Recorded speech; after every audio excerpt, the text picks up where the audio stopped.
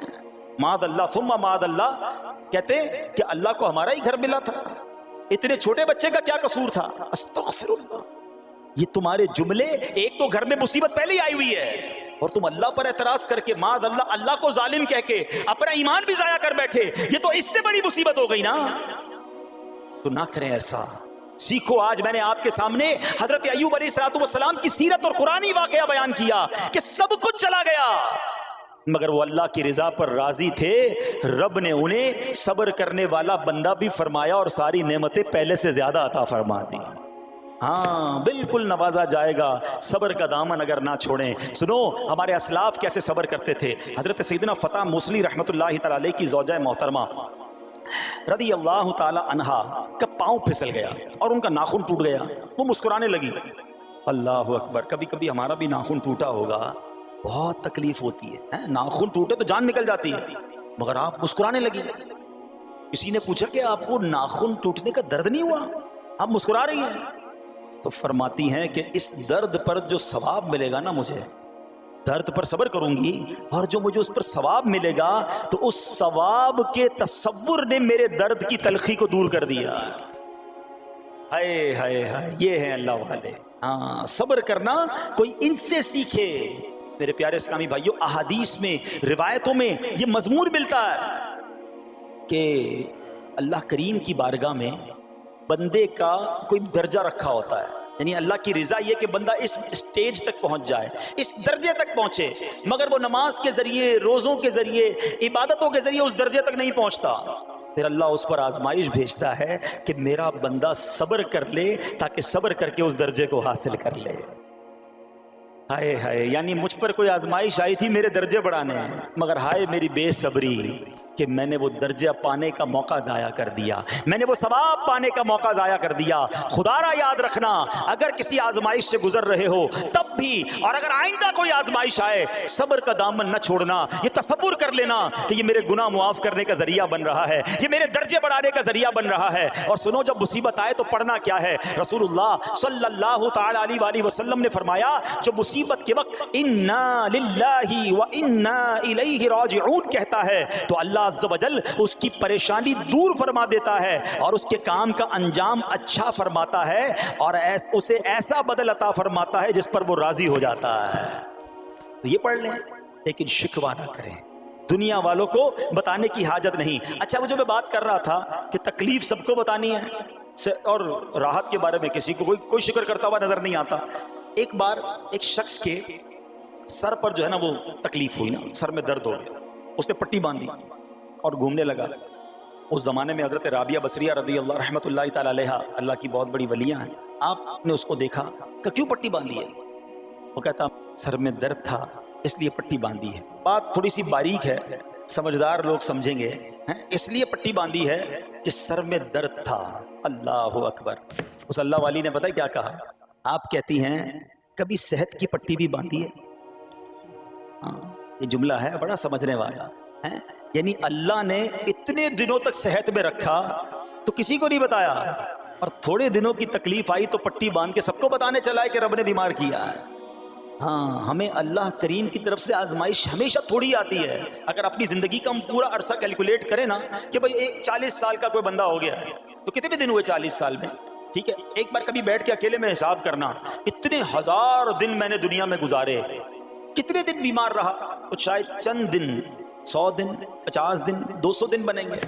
کئی ہزار دنوں میں سے اگر چند دن اللہ نے مجھ پر آزمائش ڈالی تو ہزاروں دن راحت بھی تو ڈالی نا، صحت بھی تو عطا فرمایا. اتنے دن جس رب نے چھاؤں میں کھڑا کیا، اگر تھوڑی دیر کے لیے دھوپ آئی ہے تو مجھے شکوہ نہیں کرنے چاہیے. یاد رکھنا، ہر رات کے بعد صبح ہے، ہر دھوپ کے بعد چھاؤں ہے. اگر تم انتظار کرو گے تو رب ایسی رحمت تم پر نازل کرے گا، اپنے غائب کے خزانوں سے عطا فرمائے گا. قرآن میں رب نے وعدہ کیا ہے، وَمَن يَتَوَكَّلْ عَلَى اللَّهِ فَهُوَ حَسْبُهُ، جو اللہ پر بھروسہ کرے اللہ اس کے لیے کافی ہے. مگر ہمارا پرابلم یہ ہے کہ جب مشکل آتی ہے ہم یہ ساری باتیں بھول کر بس شکوہ شکایات اور پریشانی میں چلے جاتے ہیں. ارے آپ اس مصیبت کو اللہ کی طرف سے نعمت سمجھ لو, اللہ کی طرف سے یہ سمجھ لو کہ میرے گناہ معاف کروانے, میرے درجات بلند کرنے کے لیے آیا ہے. اچھا اب ایک اور بات, بعض اوقات شیطان ہے نا, وہ کسی کے دماغ میں وسوسہ ڈالتا ہے کہ یار جب میں نمازیں نہیں پڑھتا تھا نا تب تو اتنا پریشان نہیں رہتا تھا, جب سے نمازیں شروع کی, دعوت اسلامی کے اجتماع میں آنے لگا, مدنی قافلوں میں سفر شروع کر دیا, اب تو میں نے کچھ ذمہ داری بھی لینا شروع کر دی ہے. ارے میں نے جب سے امامہ پہنا ہے, یہ داڑھی رکھ لی ہے, میری کوئی اسلامی بہن سن رہی ہے کہ میں بے پردہ گھومتی تھی تو کوئی اتنا ٹینشن نہیں تھا, اب میں نے جناب پردہ کرنا شروع کیا ہے, قرآن پڑھنا شروع کیا ہے تو ٹینشنیں شروع ہو گئی ہیں. اب شیطان بعض لوگوں کے ذہنوں میں یہ وسوسہ ڈالتا ہے کہ میں تو دین کے قریب ہو رہا ہوں, اللہ کے قریب ہو رہا ہوں, اور مجھ پر آزمائشیں کیوں آ رہی ہیں. سنو سبحان اللہ, اللہ کے حبیب علیہ الصلوۃ والسلام کی کیا شان ہے. اعلیٰ حضرت ایسے ہی نہیں کہتے کہ میں نثار تیرے کلام پر ملی یوں تو کس کو زبان نہیں, وہ سخن ہے جس میں سخن نہ ہو, وہ بیان ہے جس کا بیان نہیں. میرے آقا نے کم و بیش 1450 سال پہلے یہ مسئلہ سالو کر دیا. حضرت سیدنا سعد بن ابو وقاص رضی اللہ تعالیٰ عنہ فرماتے ہیں کہ میں نے عرض کی یا رسول اللہ صلی اللہ تعالیٰ علیہ وسلم, سب سے زیادہ مصیبتیں کن لوگوں پر ہیں؟ گلی مکا دی نا, پنجابی میں کہتے ہیں نا گالی بات ہی ختم کر دی. حضور یہ بتائیں سب سے زیادہ مصیبتیں کن لوگوں پر آئیں؟ پیارے آقا نے فرمایا انبیاء پر.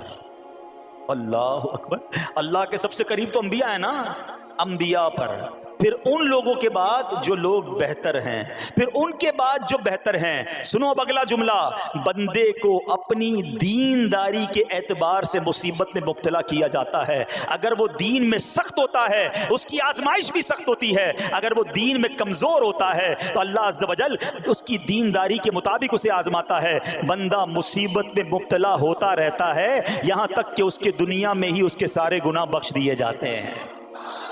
گویا اللہ کی یہ رحمت ہے کہ بندہ بڑا نیک ہو رہا ہے, رب چاہتا ہے کہ اس بندے پر آزمائش بھیجوں, میرا نیک بندہ صبر کرے, اس کے گناہ معاف ہو جائیں اور میرے پاس آئے تو اس کو جنت میں داخل کر دوں. اللہ اکبر. اے پیارے اسلامی بھائیو یاد رکھنا, اب جو میں نے ایک سوال قائم کیا تھا نا کہ یار میں تو دین کے قریب, میں تو اللہ کے قریب ہونے کی کوشش کر رہا ہوں اور ایک کے بعد ایک آزمائش آ رہی ہے, یہ کیا ہے؟ اب ایک اور حدیث سن لو. سبحان اللہ, حضرت سیدنا انس رضی اللہ تعالیٰ عنہ سے روایت ہے, سرکار والا تبار, ہم بے قصوں کے مددگار, شفیع روز شمار, دو عالم کے مالک و مختار صلی اللہ تعالی علیہ وآلہ وسلم نے فرمایا, جب اللہ عز و جل کسی بندے سے محبت فرماتا ہے, سننا ذرا غور سے, اللہ عز و جل جب اپنے کسی بندے سے محبت فرماتا ہے یا اسے اپنا دوست بنانے کا ارادہ فرماتا ہے تو اس پر آزمائشوں کی بارش فرما دیتا ہے. اب سوال ہے نا کہ میں اللہ دوست بھی بنا رہا ہے, اللہ کریم اس پر محبت بھی فرما رہا ہے اور آزمائشیں بھی بھیج رہا ہے. دوست پر آزمائشیں کون بھیجتا ہے؟ دوست کو تو راحتیں ڈالی جاتی ہیں. ہائے ہائے, اب یہی تو امتحان ہے, یہی تو چیک ہے. سنو, نبی پاک فرماتے ہیں جب اللہ اس پر آزمائش بھیجتا ہے نا, وہ بندہ اپنے رب کو پکارتا ہے, اے میرے رب عز و جل, تو اللہ فرماتا ہے میرے بندے تو جو کچھ مجھ سے مانگے گا میں تجھے عطا فرماؤں گا, تو جلد ہی تجھے دے دوں گا اور اسے تیری آخرت کے لیے ذخیرہ کر دوں گا. سبحان اللہ. یعنی اللہ والوں کو آزمایا جاتا ہے, ان کے درجات بلند کیے جاتے ہیں, ان کے گناہ معاف کیے جاتے ہیں. تو اے میرے پیارے اسلامی بھائیوں, کبھی بھی یہ ذہن میں خیال مت لانا کہ یار میں دین میں قریب آ رہا ہوں, میری آزمائشیں بڑھ رہی ہیں. سمجھ لو امتحان شروع ہو گیا ہے, ٹیسٹ شروع ہو گیا ہے. اب اس ٹیسٹ میں مجھے کامیاب ہونا ہے اور اللہ کے مزید قریب جانا ہے. زندگی میں جو گناہ ہو گئے ہیں یہ میرے گناہوں کا انشاءاللہ کفارہ بن جائے گا, میرے درجات کی بلندی کا سبب بن جائے گا. اللہ سے عرض کرنا, اے مولا میں تیری رضا پر راضی, میں تیرے فیصلوں پر راضی, اب تک جو دیا تھا تو نے دیا تھا, یہ سب کچھ تیرا ہے. اے رب جب تو واپس لے گا میں اس پر راضی. جب یہ ثابت قدمی نصیب ہو گئی پھر دیکھو غیب کے خزانوں سے کیسا آپ کے دل پر سکینہ اترے گا, پھر کیسا آپ پر رحمتوں کا نزول ہوگا. تو اے میرے پیارے اسلامی بھائیوں, مصیبتیں آ چکی اور آنے بھی والی ہیں, پہلے ذہنی طور پر تیار رہنا, مگر صبر کرنا. یہ چند دنوں کی, چند گھنٹوں کی, چند لمحوں کی مصیبت ہے, مگر یہ تمہارے درجات کو بلند کر دے گی. رب کریم صبر کرنے والوں کو پسند فرماتا ہے. اور جو میں نے بات کہی تھی کہ صبر بھی کریں اور جب اللہ کریم کی طرف سے راحتیں آ جائیں تو شکر بھی کریں. کیا شاندار رب کا قرآن میں فرمان ہے. اللہ فرماتا ہے وَإِذْ تَأَذَّنَ رَبُّكُمْ لَإِن شَكَرْتُمْ لَأَزِيدَنَّكُمْ وَلَإِن كَفَرْتُمْ إِنَّ عَذَابِي لَشَدِيدٌ. اللہ قرآن میں فرماتا ہے اور یاد کرو جب تمہارے رب نے اعلان فرما دیا کہ اگر تم میرا شکر ادا کرو گے میں تمہیں اور زیادہ عطا کروں گا. ہاں شکر کرو رب اور دے گا، مگر اگلا حصہ سمجھنے والا ہے، اور اگر تم نا شکری کرو گے تو میرا عذاب سخت ہے۔ اللہ نے اپنے عذاب سے بھی ڈرایا ہے اور شکر کرنے کا درس بھی دیا ہے۔ تو بہرحال میرے پیارے اسلامی بھائیوں، اللہ کریم سے میں دعا کرتا ہوں کہ اپنے نیک بندوں کے صدقے، کربلا والوں کے صبر کے صدقے، نبی پاک علیہ الصلوۃ والسلام کے طائف کے میدان میں پتھر کھا کر دعا دینے والے صبر کے صدقے، رب کریم ہمیں بھی صبر کی نعمت نصیب فرمائے، صرف زبانی نہیں قلبی طور پر ہمیں صبر کرنے والوں میں شامل فرما لے۔ اگر ہم پر کوئی آزمائش ہے تو رب کریم یہ آزمائش ہمارے گناہوں کا کفارہ بنا دے، ہمارے درجات کی بلندی کا سبب بنا دے۔ دعوت اسلامی کے مدنی ماحول سے اگر ہم وابستہ رہیں گے نا تو ہمیں انشاءاللہ صبر کرنے کا پریکٹیکل جو ہے وہ موقع بھی ملتا رہے گا، کیونکہ صبر کیسے کرنا ہے اس کی کوئی پریکٹس بھی تو ہونی چاہیے نا۔ تو مدنی قافلے جب ہم اس پہ جاتے ہیں نا تو آرام اپنے گھر جیسا نہیں ملتا، کھانا اپنے گھر جیسا نہیں ملتا، بعض اوقات سفر میں تکلیف ہوتی ہے، تو یہ پریکٹیکلی آپ کو صبر کرنے کا موقع ملتا ہے۔ تو اگر آپ واقعی صابرین میں شامل ہونا چاہتے ہیں تو مدنی قافلوں میں سفر اپنا معمول بنائیں۔ اللہ کریم ہم سب کو مدنی قافلوں میں سفر کی توفیق عطا فرمائے۔